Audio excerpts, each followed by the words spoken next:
nei racconti. I racconti, che è un altro grande libro che lui scrisse, nonostante viene considerato scrittore di una sola opera, ma realmente ne ha scritti altri. Dove dice questo breve passo: posta nel centro del paese, proprio nella piazza ombreggiata, si stendeva per un'estensione immensa e contava fra grandi e piccole 300 stanze.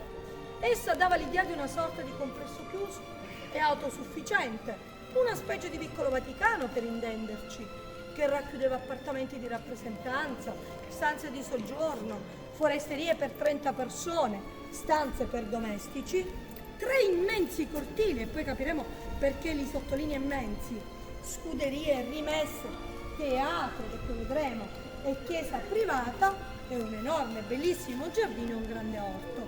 Era Santa Margherita. Penso che più chiaro di come ce li descrive il nostro amato Giuseppe Tomasi non si dà lì l'insediamento di Giuseppe Tomasi nei nostri luoghi. Sottolineo che da sempre il palazzo era sottomesso alla piazza principale per alcune motivazioni. Una delle più particolari era dovuta al fatto che, visto che siamo nel primo cortile, e questa famosa rocca araba precedentemente costruita dal barone Antonio Corbera va a chiudersi, infatti, il primo cortile con l'impugnatura a punta di diamante ancora al vecchio stampo, e realmente da lì aveva dato origine il barone Antonio Corbera come feudo, inizialmente come rocca araba. Quindi la Filangieri ha preferito costruire il suo palazzo proprio in questa angolazione, anche per questa motivazione. Buongiorno professore. La seconda motivazione è dovuta al fatto che dagli interni di questo palazzo, dalla parte alta della piazza, attraversa tutt'oggi come allora una sorgente di acqua ancora attiva. Quindi per caduta, vista la posizione che c'era, preferivano questa angolazione anche per questa motivazione, perché usufruivano di tutta questa potenza di acqua con la pendenza. Sì, un po' come nelle grandi regge, dice lei, anticamente. Adesso andremo all'interno del palazzo, dove troveremo un pannello che ci riporta più da vicino realmente com'era la Santa Margherita prima del terremoto, e quindi tutto il palazzo andremo a commentare tutto sulla facciata di questo palazzo. Prego. Dato da parte del padre dello scrittore. Sottolineo pure che sia da testamento che dagli scritti di Giuseppe Tomasi lui ha accesso a Palma di Montechiaro semplicemente 2 volte nell'arco della sua vita. E là te lo vendo la L'hanno saputo, tra virgolette, pubblicizzare bene, in particolar modo quando c'è stato l'anno del famoso Dolce Gabbana o Dolce Gabbana, come alcuni l'hanno criticato, nell'esporre i famosi vestiti dell'epoca, e quindi hanno cercato di pubblicizzarlo. A Palermo invece c'è. Sottolineo, Palermo c'era la residenza invernale dello scrittore. Quella, a Firenze questa. Sì, certo, è il palazzo di famiglia che loro avevano lì a Palermo, in quanto questa residenza estiva, dicevo poc'anzi, Palermo in particolar modo è gestito attualmente, quello di Palermo, dalla moglie di Gioacchino Lanza Tomasi. Gioacchino Lanza Tomasi, perché non lo ricorda, non lo sa, era il figlio adottivo di questo scrittore, perché Giuseppe Tomasi non ha potuto avere figli e l'ultimo anno della sua vita dava delle lezioni private di letteratura italiana e inglese a un gruppo di ragazzi, e in mezzo a questo gruppetto ne faceva parte anche il Gioacchino Lanza, che poi divenne il figlio adottivo.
penso che a livello sfarzoso ci siamo come famiglia nobile.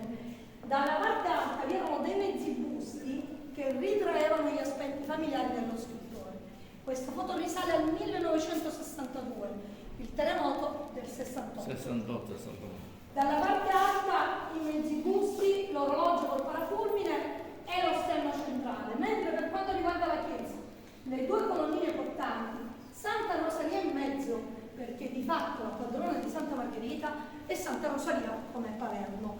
Nonostante c'è un piccolo aneddoto che dobbiamo sottolineare, che noi margheritesi purtroppo nella maledetta notte del 14 gennaio del 68, quando i margheritesi hanno sentito e avvisato dei primi boati che non si riusciva a capire in particolar modo in quel periodo realmente cos'era, hanno fatto una promessa, in quanto le prime cose che sono crollate a Santa Margherita in quel periodo sono state le chiese, che in quel periodo Santa Margherita godeva di ben 12 chiese, tutte in stile barocco.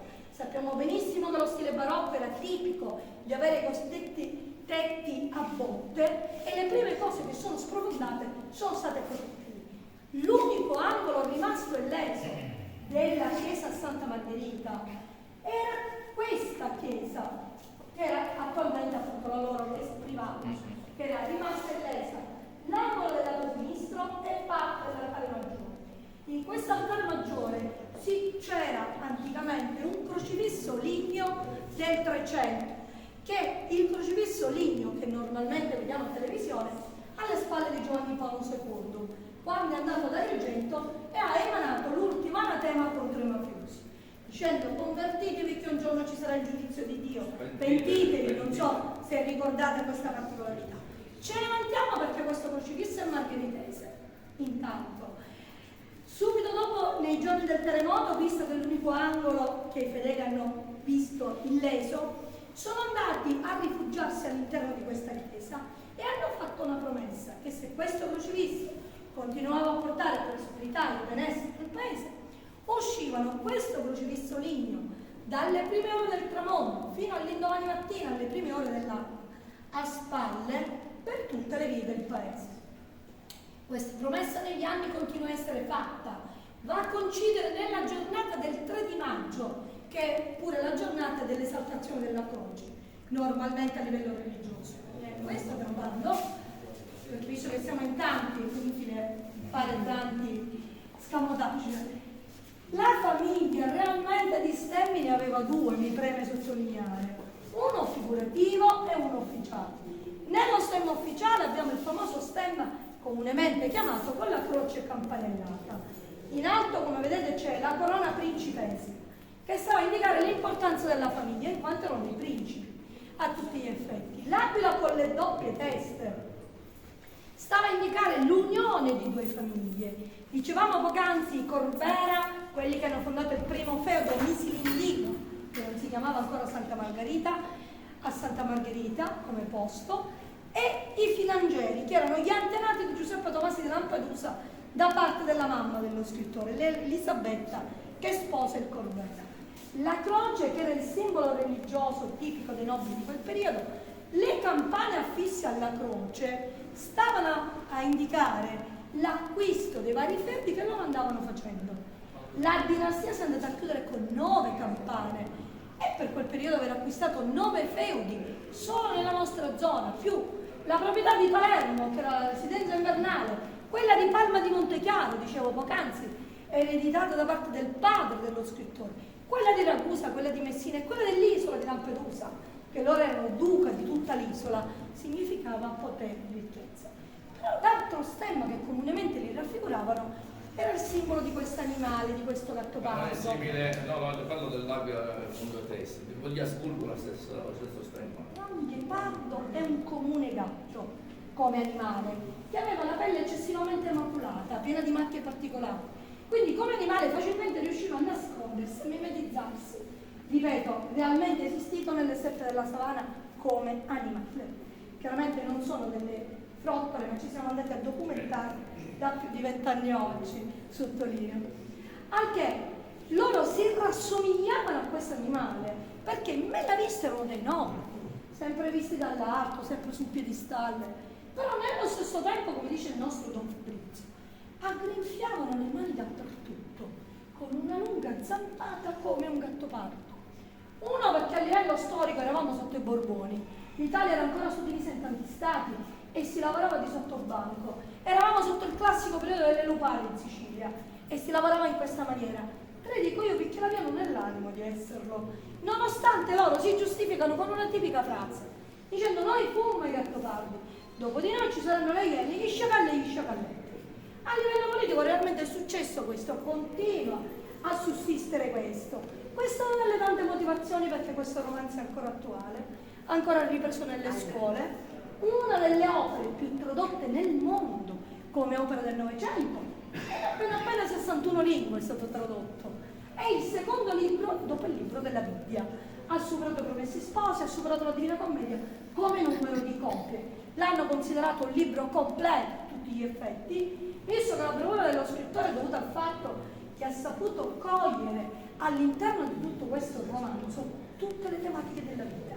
È un romanzo storico, un romanzo autobiografico, un romanzo politico, un romanzo attuale, abbraccia il tema dell'amicizia col Calogero Tumeo e le varie classi sociali diverse, abbraccia il tema dell'amore con l'Angelica e il Tancredi, abbraccia il tema del cibo, direi quasi favolosamente, quando descrive il suo timbacchio, un cibo elaborato, particolare, proporzionato alla classe sociale tale di quel periodo. Quando lui descrive che il famoso coltello squarcia l'oro brunito e fuori escono dei profumi inebrianti di cannella, spezie e feratini di pollo, quindi tutta quella descrizione particolare ma nello stesso tempo elaborata, non semplice come piatto che voi chiaramente ne sapete più di me, da portare e da fare, da realizzare nello stesso tempo, proporzionato sempre a quella classe sociale che era a livello internamente e mentalmente e caratterialmente come quel cibo.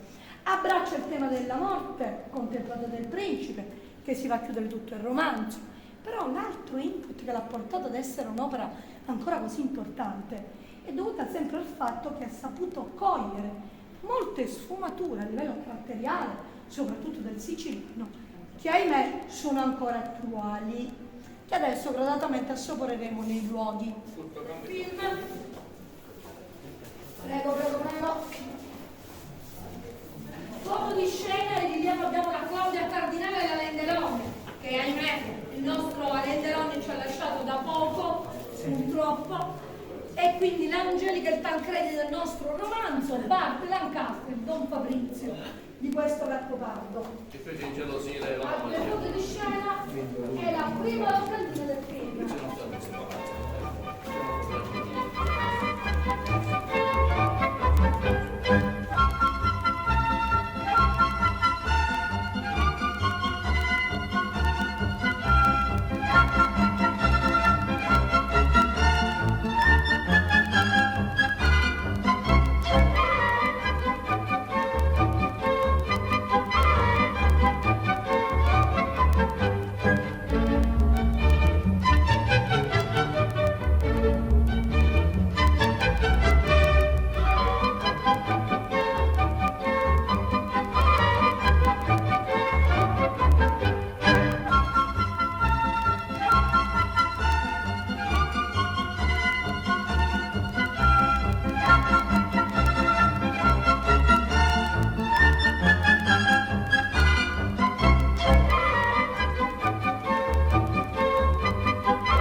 Appositamente per far notare la particolarità di questo premio letterario Giuseppe Tomasi di Lampedusa. Non so se avete avuto mai la possibilità di esserci in queste giornate o sapete di cosa sto parlando. È un premio internazionale a tutti gli effetti, anche dai vari ospiti che ci sono. Viene fatto a titolo gratuito sulla piazza principale, viene fatto dal Comune in collaborazione con la nostra cooperativa. Di fatto siamo arrivati alla 19ª edizione di questo premio.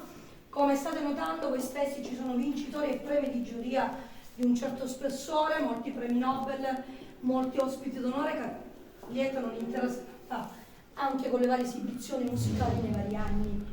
Non a caso un Mario Vargas Llosa, per esempio, uno più dei noti premi Nobel del 2010. Scorso era uno scrittore francese, quindi c'è attinenza con la nostra associazione. Quest'anno è stato il nostro Pierre Michon come ospite di scrittore francese che ahimè non è potuto essere neanche in sede per un fattore di salute, per motivi di salute, mentre l'anno precedente avevamo il Francesco Piccolo con La Bella Confusione come opera.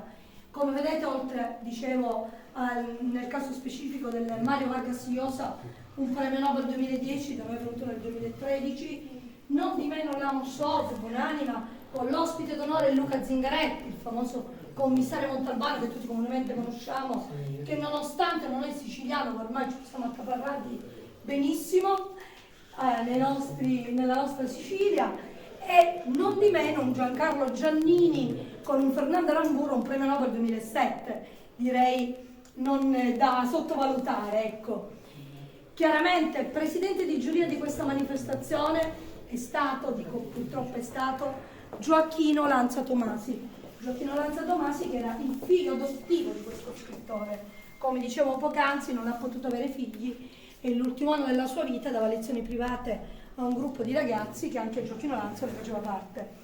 Purtroppo l'anno scorso a giugno è morto, con i suoi 89 anni portati benissimo. Era presidente di centinaia di teatri italiani all'estero, presidente dell'Istituto di Cultura di New York, godeva ancora dei diritti d'autori e faceva gli onori di casa a Santa Margherita solo nella giornata del premio, premesso che Santa Margherita già non ci apparteneva più dal 1921, visto che il palazzo già l'avevano svenduto al Circolo Garibaldi di Santa Margherita durante una partita a gioco delle carte per ben 700 onze, un po' le 700.000 lire nostre, perché come era in bassa fortuna il nostro Don Fabrizio Salina, realmente lo erano loro, perché il romanzo è un misto tra realtà e fantasia.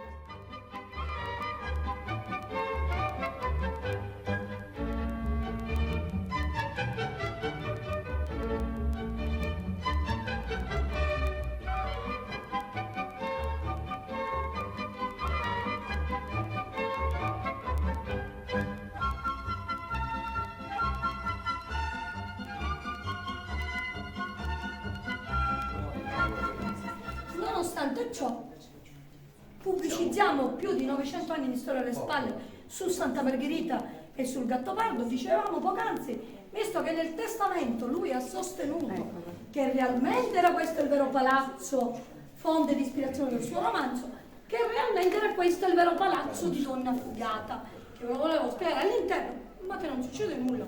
Possiamo ribaltare il giro come vogliamo, in base alle domande. Questo palazzo prendeva il nomignolo di Palazzo di Donna Fugata, oltre a essere il Palazzo Filangieri di Cutò, perché nel 1812, queste storie non sono parole nostre, la regina Maria Carolina d'Asburgo, re Ferdinando III, che poi divenne re delle due Sicilie, e il figlio Leopoldo, scappati da Napoli sotto le persecuzioni di Murat, ci sono venuti a rifugiare, scusi signora, sotto i Filangeri per più di 3 mesi in questo palazzo, proprio per un fattore di protezione. Anche il romanzo è stato tradotto, il Palazzo Filangeri, il Palazzo di Donna Fugata, visto che comunemente noi diciamo donna fuiuta, donna scappata, donna fuggita, Donna Fugata nel suo romanzo. Il nome dell'azienda, da lì, Donna Fugata, Contessa Infantile. chiaramente anche questo a livello pubblicitario, chiaramente il famoso palazzo di Donna Fugata di Ragusa, che non c'entra nulla, dicevo poc'anzi, con il nostro Gattopardo, quella è un'altra Donna Fugata, che c'è un di nesso con noi, perché secondo tradizioni, secondo diciture, il nostro baronetto Antonio Barbera si era deliziato a far rinchiudere una delle sue servette in quel palazzo, nonché era una delle sue amanti. C'è un'altra teoria. Che da lì ci sono molte teorie a riguardo della Donna Fugata lì a Ragusa. Anche lì questa di botto è scappata, suicidandosi poi alla fine, lasciamo stare quest'altro particolare, da lì si sono appropriati anche del nome di Palazzo di Donna Fugata. ma si sono in particolar modo appropriati del nome di Palazzo di Donna Fugata perché nel 1963, quando sono state girate le scene del film del Gattopardo, purtroppo ignorantemente Santa Margherita, visto che il palazzo non ci apparteneva più a Gioacchino Lanza, i margheritesi non hanno voluto girare alcune scene in questo palazzo, sempre per un fattore economico, perché alla fine la situazione gira sempre lì, purtroppo il mondo, è il che Gioacchino Lanza ha preferito fare girare le scene, alcune scene del film, in quel palazzo di Ragusa e non a Santa Margherita. Da lì la Donna Fugata si è trasferita nel Ragusano, ma da testamento il vero palazzo era quello di Santa Margherita. Come paese, sempre da testamento, descriveva Palma di Montechiaro. Come dice il nostro Luchino Visconti in un'intervista agli Atti, ha fatto un cocktail riuscito benissimo e da lì è venuto fuori il Un po' la Gattopardo. Montalbano, passate.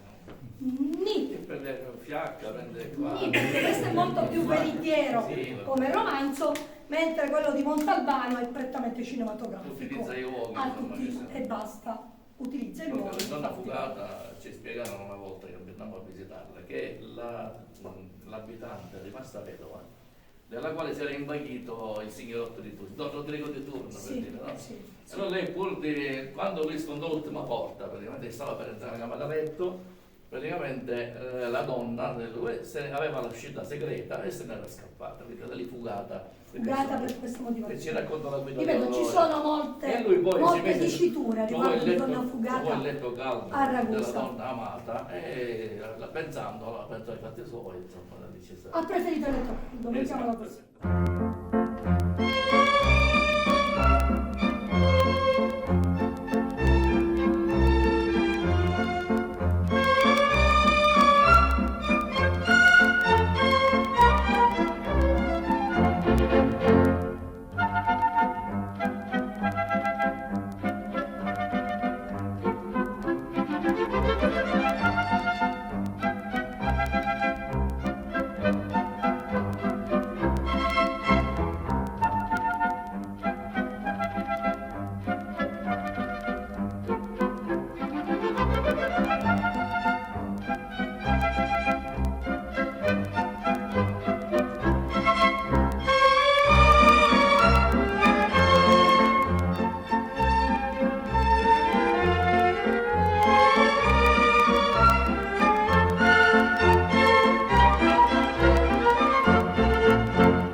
perché non era nobile, era una borghese ma economicamente ricca.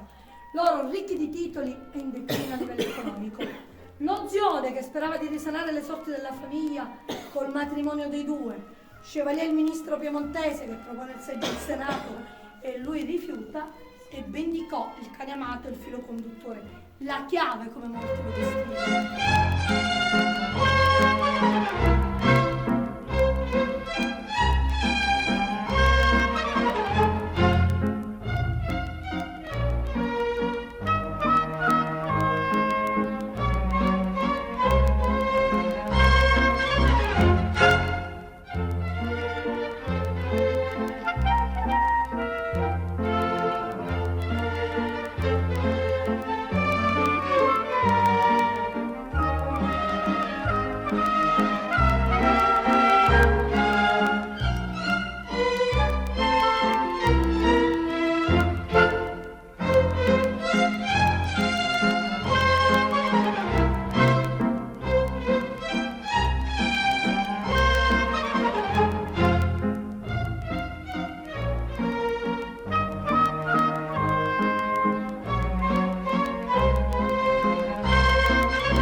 La particolarità di questo libro, che è molto bello pure da leggere, molto semplice, descrive molte vite comuni della Francia, del sud della Francia, dal pescatore, dal calzolaio, a livello comune, con un po' di fantasia, vite minuscole ma che nello stesso tempo fanno parte della nostra vita e sono maestrali perché giustamente si dedicano ben altro che possibilmente anche un intellettuale non lo fa.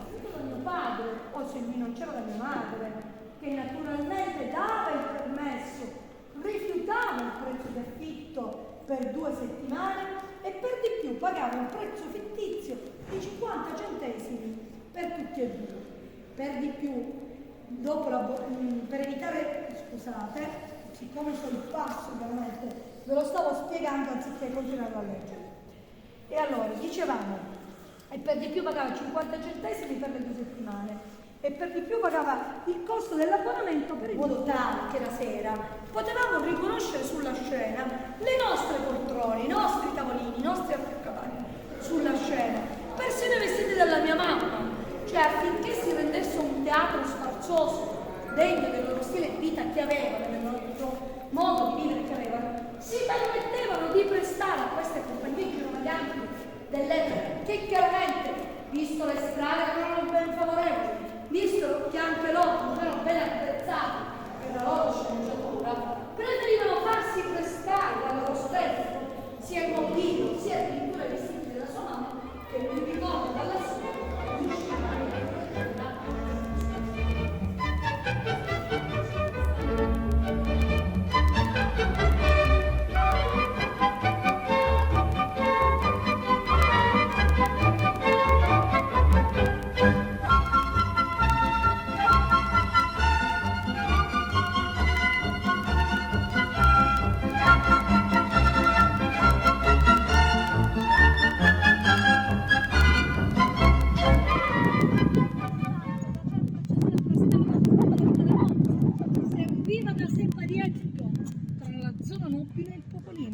Perché Santa Margherita prima era costruita tutto sull'altura che attualmente è zona Ruderi, subito dopo il terremoto hanno continuato a costruire in avanti e quella è rimasta ormai la zona Ruderi di Santa Margherita. E come dicevamo, adiacente al palazzo la loro chiesa privata, l'attuale Museo della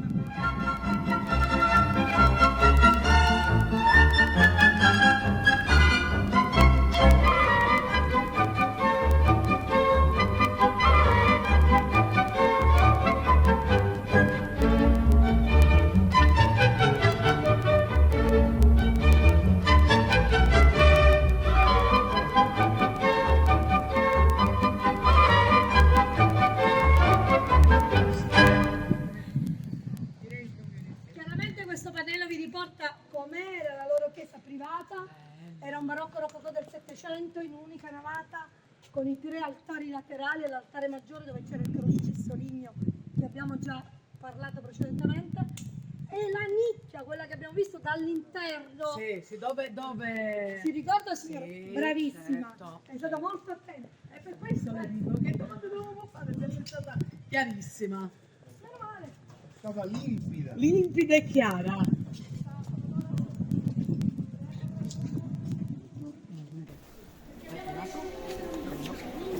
Acceleriamo il tempo. Come state notando ci sono i paesi vicini che hanno subito il terremoto e chiaramente delle altre immagini delle riprese del film del Gattopardo, sempre di Nicola Scafidi che abbiamo sottolineato poc'anzi. Rubino Visconti ovviamente non può mancare. L'ingresso della chiesa come era prima del terremoto e i giorni subito dopo o il palazzo nei giorni subito dopo il terremoto. E c'è questa frase molto significativa di Vincenzo Consolo, un noto scrittore e giornalista dell'epoca, dove dice: il terremoto, cieca forza di una maligna natura e doppio disastro fisico e umano, spazza via in pochi secondi secoli di storia, cultura e civiltà. Là dove erano focolari, rifugi per soste di riposo, coaguli di tenerezze, trame d'amore, dolore, eventi di vita e morte, accumuli di memorie. Di colpo si fa il deserto, terreno nudo e vago, perché di colpo purtroppo nella maledetta notte del 14 gennaio del 68 hanno avvertito questi enormi boati e i poverini si sono ritrovati senza luce, senza acqua, senza case, senza familiari, perché abbiamo avuto più di 300 morti, più di 400 feriti, è stato devastante veramente come terremoto. E hanno avuto la pecca purtroppo quell'anno anche della neve, che sono degli eventi straordinari nelle nostre zone. Certo. L'ultima risale forse a più di 7 anni, 8 anni fa, una spolveratina di neve. Altre foto della bellissima Claudia Cardinale, chiaramente dal lato opposto alla ricerca della vita.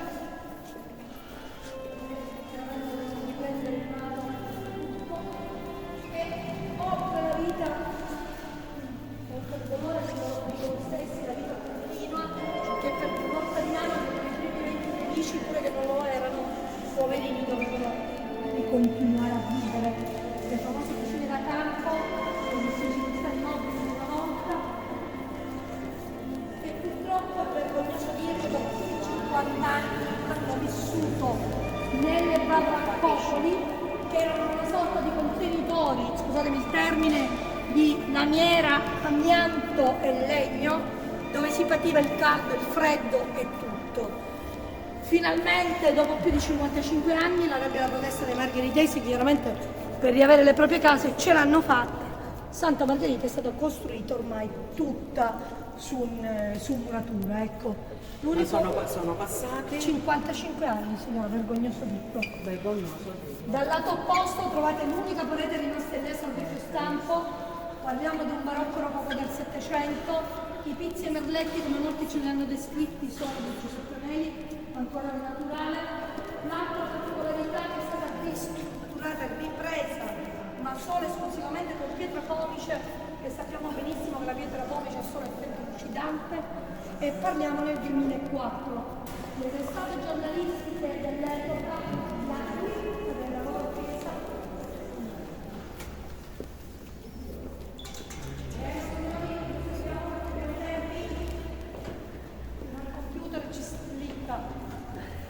la famosa tribuna colore oro e fiori che abbiamo visto dal lato opposto, dove loro si affacciavano per guardarsi la messa, e il dipinto del crocifisso ligneo che abbiamo detto beatificato e venerato da Giovanni Paolo II quando è andato da Agrigento e ha emanato l'ultima anatema contro i mafiosi. Sotto ci sono dei pannelli che ricordano i giorni tristi del terremoto,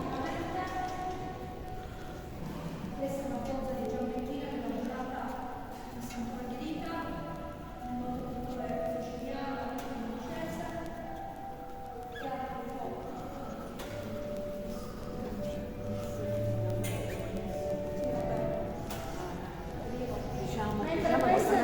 Non c'era televisione. Che purtroppo è stata ritrovata dopo una settimana sotto le macerie e comunemente l'hanno intitolata la Cudduredda. La Cudduredda che è un pane tipico siciliano, soprattutto nelle nostre avvolta in pane in forma circolare. Siccome la bambina era stata ritrovata avvolta e protetta da uno scudo dalle braccia della nonna, quando l'hanno tirata fuori, fortunatamente era ancora viva, però dopo un paio non era morta, dopo un paio d'ore la bambina stessa non ce l'ha fatta perché aveva inalato molte polveri e quindi poverino. Prego, proseguiamo. Le varie operazioni di sicuro, chiaramente.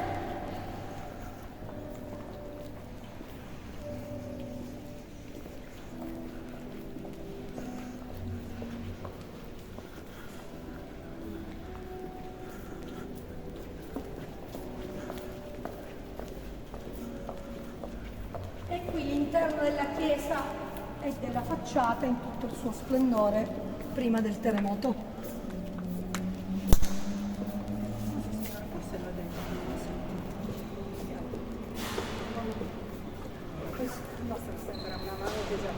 Questo è un dipinto importante, devo dirlo, e sta a rappresentare un pittore spagnolo che è venuto qua da noi in visita e l'ha lasciato al museo Donato in Verne, considerando il famoso del Passerotto, la tradizione di questo Stasera è una scena particolare e passo la parola al Presidente per presentare. Grazie Giussi di queste tue sviolinate, insomma.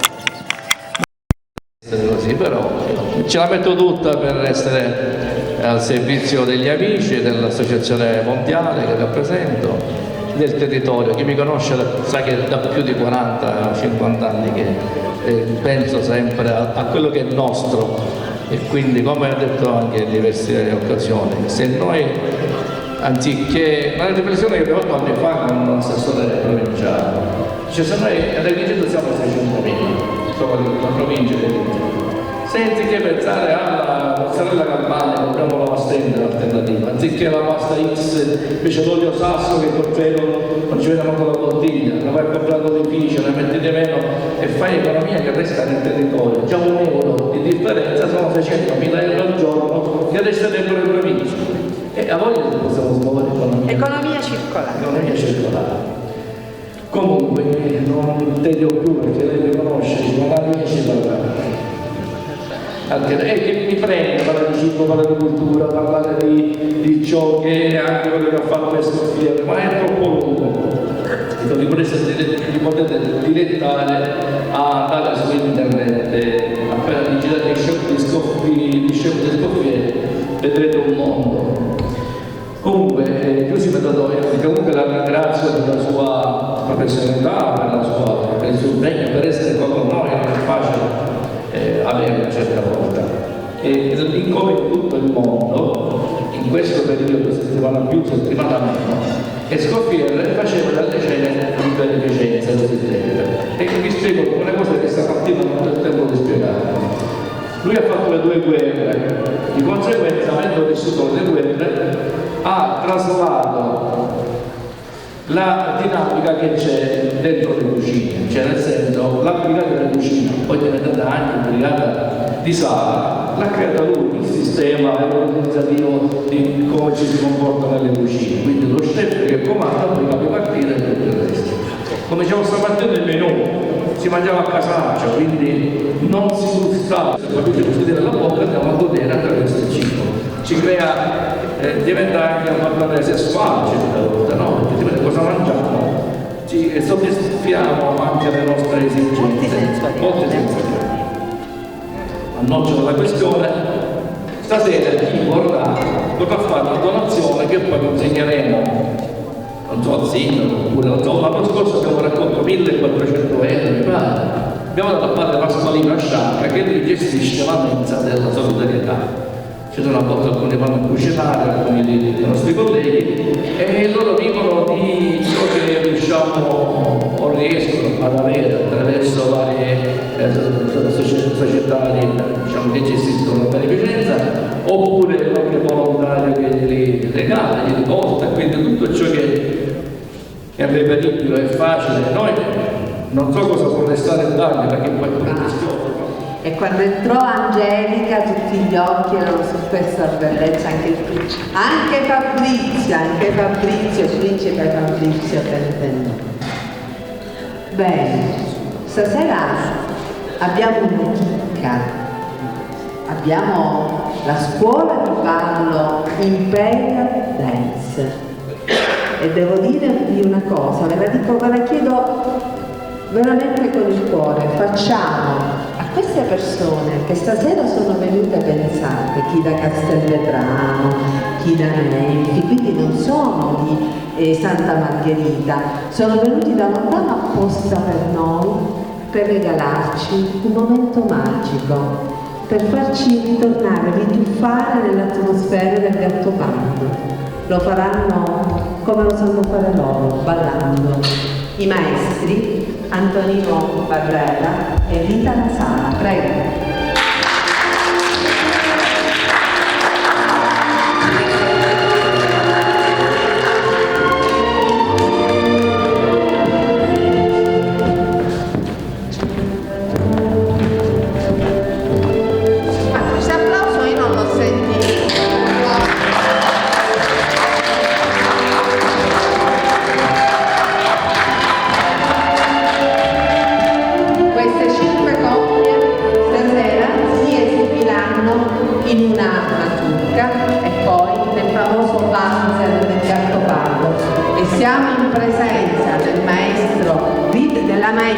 Rita Lasala e il maestro Antonino Barbera, che sono pensate maestri di ballo e ne esistono davvero pochissimi in Italia e loro sono anche campioni del mondo. Grazie.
anche 2 o 3 punti. Scusate, non ho messo la giacca. Danilo, vuoi dire qualcosa? Vuoi presentare la tua scuola, i tuoi compagni? Buonasera a tutti e grazie. È sempre un piacere far dare un momento di gioia e far sapere alla gente con le nostre danze. Poi Santa Margherita di Felice non può mancare una compagnia che ricordi le danze del Gattopardo. Dicevo poco fa, mi sentivo il colonnello qua vicino. Quando c'è la festa da prendere persone, amici, sono diventati dei grandi amici, ci seguono nei gran balli, nei palazzi storici come Palazzo Brancaccio, nelle ville storiche a Palermo e in tutta Italia e ci divertiamo tantissimo. Anzi lo consiglio a tutti di frequentare il corso di danza storica, come avete visto sono dei passi molto semplici e l'unica cosa che si fa è divertirsi tutti in ottima compagnia. Vuoi dire qualcosa? No, in genere parla sempre lui. Che dire, è sempre un'emozione perché ritornare nel passato, un tuffo nel passato, per noi è veramente vitale, è qualcosa che ci fa sognare, è qualcosa che sentiamo nostro. E sinceramente rappresentare Santa Margherita nel mondo, perché ormai sono tante le gare che abbiamo fatto, tante le manifestazioni alle quali abbiamo partecipato, continuano a chiamarci e andiamo volentieri con il cuore perché sentiamo nostro veramente. E siamo stati anche nella serie TV I Leoni di Sicilia, sì, nella 7ª e 8ª puntata, proprio durante il matrimonio del figlio di Florio. Ed è stata una delle emozioni più belle che abbiamo veramente potuto sentire. Siamo stati 4-5 giorni a fare riprese non facili perché stare un giorno intero e ballare tantissimo perché magari quel passo non andava, quella coreografia non andava o quella situazione non era come loro si aspettassero, non da parte nostra ma magari anche degli attori, sì. E quindi dovevi ripetere di nuovo tanto, però ci siamo divertiti. Una bellissima compagnia, grazie ai nostri allievi che, come ha detto mio marito poco fa, ci seguono sempre e sono instancabili, forse siamo riusciti a trasmettere anche questa nostra passione. E grazie Giovanni, grazie. Grazie Giovanni che ci abbiamo. Io volevo fare la fotografia con voi, con tutti i discepoli che sono qua e darvi anche un piccolo segno Prego. di ringraziamento.